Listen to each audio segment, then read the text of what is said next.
Hey you guys, it's Britt. Tonight we're here with an update on the Happy Caravan. It's been quite a while since I've provided an update on this family vlogging channel, and they recently uploaded a video sharing their new San Diego residence, and it's got a lot of people questioning, is it even safe? What on earth is going on here? So I figured let's do a quick little update and talk about it. So if you're interested, please keep watching.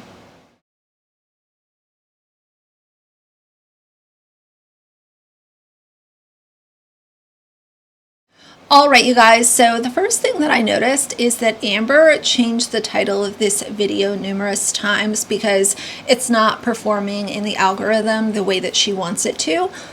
The initial title was My Papa and Granny's House, and then she also changed it to Where We Are Living, and that was 2 days ago that she made that final change. And that's what it is here. The description says, reliving the joys and memories of my childhood favorite place to be. I'll link some other videos down below on this family, but they are basically a great case study as to family vloggers who have a very short period of time where they go viral and they're making good money, and they automatically go into spending money that they don't have, living in places that they cannot afford the rent, they cannot afford to feed all of the children that they decided to have. And I think that this goes for a lot of like fundy family vloggers where it's like, you have all of these kids, and yes, you might have gone viral, but are you making bad financial decisions that are going to negatively impact your children? And a lot of them have, because they want to live in the big city. They want the fancy house. They want to be able to do these grocery hauls of all of this food. They want to go out to eat and show all of the kids ordering whatever they want on the menu. And it's just a lot of poor financial decisions by neglectful parents.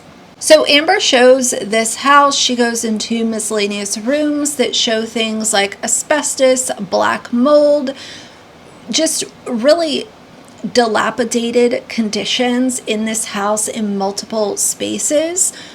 And her family knew 3 months ago that they were going to be residing in this house with children. You know, her God-fearing family couldn't do any kind of work to make this house remotely safe.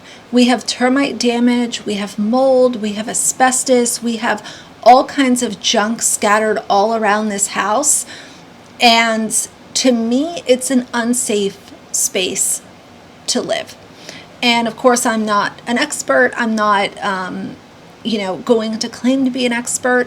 But I think that most logically thinking people can think of, okay, if we have termite damage on the upper level of a home, maybe we shouldn't be moving heavy furniture into the home.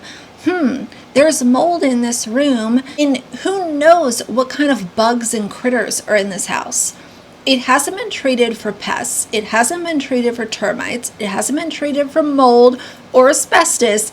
And she has her family living in this house, homeschooling, not even able to go to, a normal school and make friends or anything like that because they are fundy homeschoolers.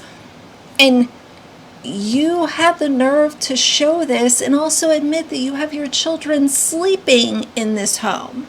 There are some opinions online that say that a house with black mold can be saved, but it obviously depends on the treatment, the company that you decide to hire.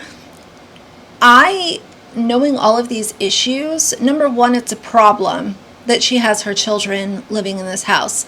Secondly, they don't even own this house. This is her family's home. They don't own it. To my knowledge, they're not planning on purchasing it, but they're moving in here and gonna pour money that they really don't have into a home that is extremely toxic to everyone that is living there. And it's falling apart.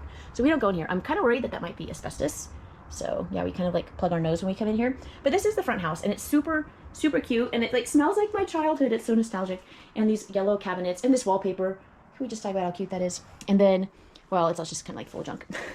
But this is so memory lane for me. I can't even. It's like making me almost cry walking through here. And then these are the floors, and Granny like always took such good care of them, but it looks like maybe there's some water damage coming through. Nope, and there's a Mr. Potato Head, because everyone needs a Mr. Potato Head in their life, right? Also falling apart. So I'm not gonna walk in there.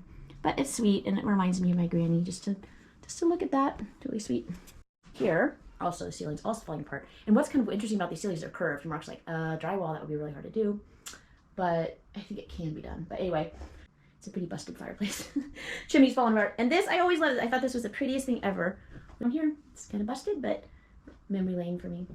Okay, so, that should be breathing in there, but anyway. Here is kind of where we're living. There used to be a couple couches here, but they were falling apart, and also they eat peas and stuff. We've been eating a lot of quesadillas and ramen as we were trying to get our bearings. Everyone's having snacks. Only a few of us fit at this table at a time, so we have to eat in shifts. So anyway, here's our counter, working on that. And yeah, no dishwasher. And flooring, Mark's gonna put in some just cheap 99 cents per square foot, like what is it called? Like some sort of laminate. Put our piano over here, and my dad has his books and so forth for the ministry, and he's gonna get all that organized and get the tables clear, which is great, because then we can all eat together as a family. I'm so excited about that. There is a ton of termite damage here. Like, they have just had a feast. We've vacuumed it up and so forth, but ugh, it's bad. Multiple vacuums. Gross. None of these heaters work. Oh, I've just been enjoying. It's hot, but the breeze is cool, which is really nice. All along here was just like all termite like droppings. So we vacuumed that up. Mark's gonna put some laminate flooring here, just a window and closet. Down the hallway, another bedroom, and I don't know if I guess Elijah's been staying in here. It smells like Elijah's like cologne or whatever. This is like the before of a house that needs to be remodeled. I know it's kind of gross, but I have like an affinity for this carpet. We're gonna get rid of it at some point, but the 70s green shag carpet. It is the carpet of my childhood, but I need no use. So anyway, the kids are like sleeping on futons. We're just trying to figure life out. Our pod has not arrived. I think our pod's supposed to come next Thursday, so that will be nice. We have so much more stuff to get rid of, so much vacuuming, so many termites to get rid of. Well, I don't know. I don't even know where the termites are, but their presence is definitely known. One of my top concerns with Amber is that she and her husband Mark have decided to continue to have children despite the fact that they did not have a strong financial foundation in place ahead of time. This is going to be a very unpopular opinion, and a lot of y'all might disagree. I think having an abundance of children, when we're talking about a couple having 8, 10, 12, 15 children, I think that that's simply selfish. I don't like it. I don't think that you can, even if you're a millionaire and you can provide food and clothes for the children, 2 adults cannot equally divide up their time with each of those children. And then you throw homeschooling into the entire situation, and it gets even trickier. So the people in her comments that are co-signing this and saying, oh, this is great, it's a fixer-upper. Number one, this is way beyond what a fixer-upper is. And secondly, keep in mind, you are thinking that they're going to be able to pour money into this house when they literally have no money saved. Amber has admitted it multiple times. And they came back to San Diego because they couldn't make it work in New York. So what kind of money are you expecting them to pour into this house, because it's just not there? I'm going to read a couple of the comments. A lot of people are asking for a termite inspection. Someone else said, Amber, I need a dishwasher. The kids, I need to not breathe in toxic mold-filled air. If the floor on the second floor had termites, it could be that they have already eaten it. You have to pay close attention to that second floor so it does not collapse. Someone else said, find out how long you can live there before you waste money on repairs, get an inspection. Someone else made a really good point, and this initial comment said, I'm sorry, but it's a dump. How can you stay there with children? Someone responded and said, meanwhile, they're sitting on over $150,000 worth of musical instruments. And that's kind of the mic drop for me.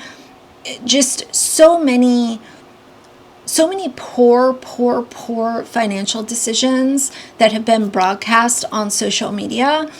And I feel terrible for her children because I wouldn't want my dog sleeping here. You can see the photos of the termite waste, and it's insane. Like, this is crazy. I don't understand how you can move into this place and post as if, oh, we got a little fixer-upper. This is an actual hazard, and you have all of your children living in the hazard with you because you made bad financial decisions and went to New York, then had to come back, and you've got your kids like busking and helping out with grocery bills. What an absolute dumpster fire. I hope that she reads these comments and takes the advice into consideration, because it is an absolute disaster. This house, there's two things that can exist at one time. This house can be full of memories and all about your childhood, but simultaneously it can also be an absolute hazard and basically a dump that needs a lot of work, and you are not the homeowner. So are you going to waste money? I guess time will tell on that one, but I wanted to share this little update. Wild and crazy, but either way, that's it for tonight. So if you like the video, please leave a like and a comment. And if you'd like to see more from me in the future, please subscribe. I'll see you guys soon. Bye.